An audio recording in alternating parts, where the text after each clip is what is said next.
नमस्कार, आदाब, सत श्री अकाल। स्वागत है आपका मेडलार्स के हेल्थ बुलेटिन में, आपका रोजाना स्वास्थ्य गाइडलाइन।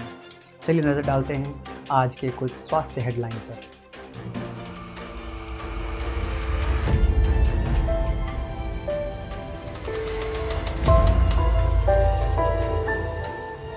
दिल्ली के अस्पतालों में 2 घंटे तक ओपीडी बंद। एमसीडी के डॉक्टरों को सैलरी ना मिलने के मसले पर डॉक्टर एसोसिएशन एकजुट हो गए। एमसीडी के 6 अस्पतालों भी स्ट्राइक पर जा रहे हैं। दिल्ली में नगर निगम के अस्पतालों के डॉक्टर की सैलरी के मुद्दे पर बीजेपी शासित नगर निगम और केजरीवाल सरकार के बीच सियासी आरोप प्रत्यारोप का दौर शुरू हो गया है। सोमवार को इस मसले पर 3 नगर निगम के मेयर ने मंत्री सत्येंद्र जैन से मुलाकात की। इससे पहले तीनों ने केजरीवाल के घर के बाहर धरना दिया था। आईएमए में हिंदूराव हॉस्पिटल प्रशासन के खिलाफ कंटेम्प्ट ऑफ कोर्ट का मामला दर्ज करने की मांग की है। आईएमए ने कहा कि डॉक्टरों की सैलरी ना रुके, यह कोर्ट का ऑर्डर है जिसकी धज्जियां उड़ाई जा रही है। भारत में कोविड-19 से होने वाली मृत्यु की दर सर्वाधिक कम है। स्वास्थ्य मंत्रालय के मुताबिक मार्च से यह सबसे न्यूनतम स्तर 1.5 पर आ पहुंचा है। ऑक्सफोर्ड और एस्ट्राजेनेका के वैक्सीन नवंबर में आने के आसार हैं। सन न्यूज़पेपर के मुताबिक लंदन के प्रमुख हॉस्पिटल को वैक्सीन के फर्स्ट बैच रिसीव करने के लिए तैयार रहने को कहा गया है। हिंदूराव हॉस्पिटल में जारी हड़ताल ने दिल्ली स्वास्थ्य व्यवस्था पर बुरा असर डाला है।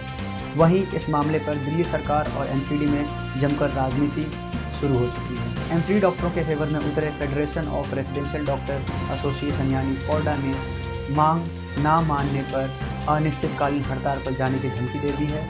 तो वहीं इंडियन मेडिकल एसोसिएशन ने हिंदूराव अस्पताल प्रशासन के खिलाफ कार्रवाई करने की मांग की।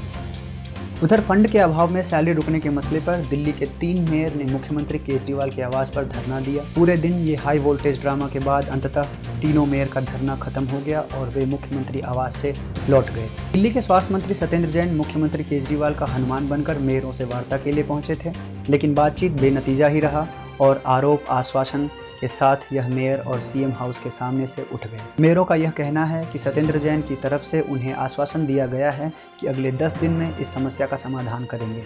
इधर दिल्ली सरकार ने एमसीडी को केंद्र से बकाया की मांग करने का भी रास्ता सुझा दिया है। इनसे मुलाकात के बाद सत्येंद्र जैन ने कहा कि केंद्र सरकार देश में सभी निगमों को 488 रुपये प्रति व्यक्ति के हिसाब से अनुदान देती है।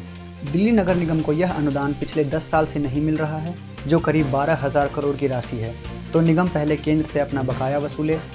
वहीं सत्येंद्र जैन ने दिल्ली सरकार के 6,000 करोड़ की लोन की भी मांग निगम से कर दी है।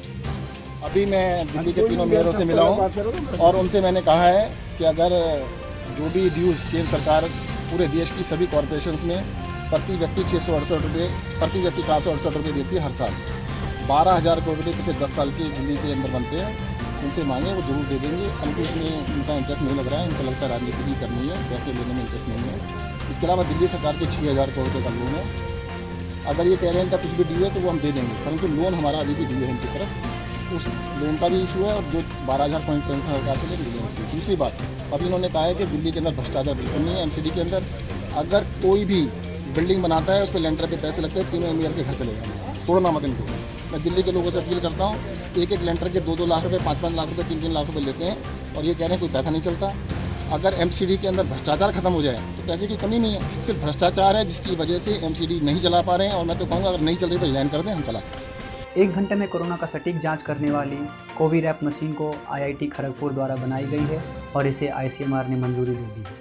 कोरोना संक्रमण का पता लगाने के लिए भारतीय आयुर्विज्ञान अनुसंधान परिषद आईसीएमआर ने कोविरैप को मान्यता दे दी है। यह कोरोना के खिलाफ जंग में काफ़ी बड़ी उपलब्धि साबित हो सकती है। आईआईटी खड़गपुर द्वारा निर्मित इस टेस्टिंग किट को संचालन के लिए काफ़ी आसान बनाया गया है। साथ ही यह जांच काफ़ी सस्ती होगी और इसके नतीजे की जानकारी 1 घंटे के अंदर कस्टम विकसित मोबाइल फ़ोन के एप्लीकेशन पर उपलब्ध कराई जाएगी। पोर्टेबल और कम ऊर्जा की खपत होने के कारण इसका उपयोग गांव में भी आसानी से किया जा सकता है। कोविरैप में तापमान नियंत्रण करने के लिए यूनिट, जीनोमिक एनालिसिस के लिए स्पेशल डिटेक्शन यूनिट और एक अनुकूलित स्मार्टफोन ऐप शामिल है। SARS-CoV-2 का पता लगाने के लिए कोविरैप में 3 उपकरण विभिन्न जीन को चिन्हित करते हैं और इसकी उपस्थिति की पुष्टि करते हैं। अब बात देश में कोविड-19 के हालात की।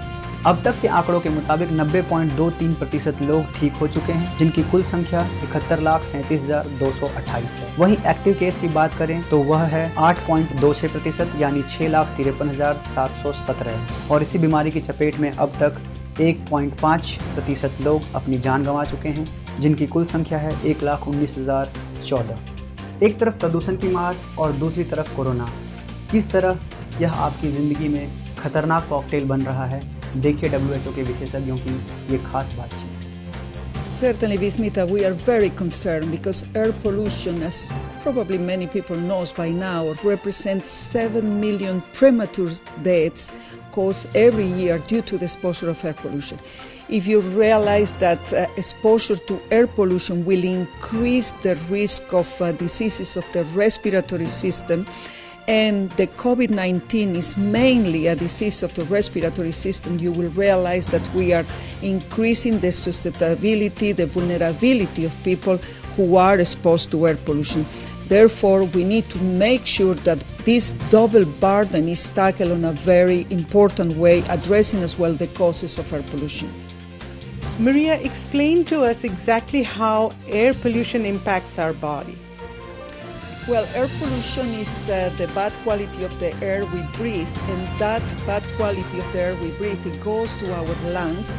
Through our lungs, it will cause already a major damage, increasing the risk of chronic respiratory diseases, lung cancer, obstructive chronic pulmonary diseases, asthma, pneumonia, and others. And from there, the very small particles can reach as well the bloodstream, affecting as well our cardiovascular system and other organs, of course. But when we know that, in the case of the patients with COVID-19, those who will be more at severe risk of developing illness are those with underlying conditions like high blood pressure or heart diseases or respiratory diseases. We see where air pollution might exacerbate those diseases and making the patients, the population, more vulnerable to the disease, plus to the severity of developing a more serious illness. So, Maria, people are experiencing a lot of fatigue due to the pandemic. It is also very scary to hear about the impacts of air pollution at the same time. What can we do to protect ourselves from air pollution as well as COVID-19? Well, I think for COVID-19, WHO has repeated many times what are the measures we need to take, from washing your hands, maintaining a good hygiene, ensuring that you respect the physical distance that is recommending, avoiding the very crowded places where you have a very close contact with other people, ensuring natural ventilation, and the use of masks whenever they are recommended. But in the case of air pollution, the most important recommendation we can say is that in those countries where the levels of air pollution are very high, we need to enforce legislation to reduce those levels of air pollution. We need to make sure that as citizens we are aware of the fact that air pollution is affecting our health, and by doing so requesting our authorities at the city or the country level to tackle the causes of air pollution, reducing the emissions, and particularly one important one will be stopping burning fossil fuels, which are contributing enormously to this air pollution and therefore the illnesses that exposure to air pollution is causing. हमारे साथ बने रहने के लिए आपका धन्यवाद। आप देख रहे थे मेडलार्ट्स का हेल्थ बुलेटिन, आपका रोजाना स्वास्थ्य गाइडलाइन। अब हमारे देश दुनिया की खबरों के लिए हमारे चैनल संवाददाता पर जा सकते हैं और हमें अपना प्यार देने के लिए अब हमें लाइक, शेयर, सब्सक्राइब कर सकते हैं और हमारे साथ बने रह सकते हैं।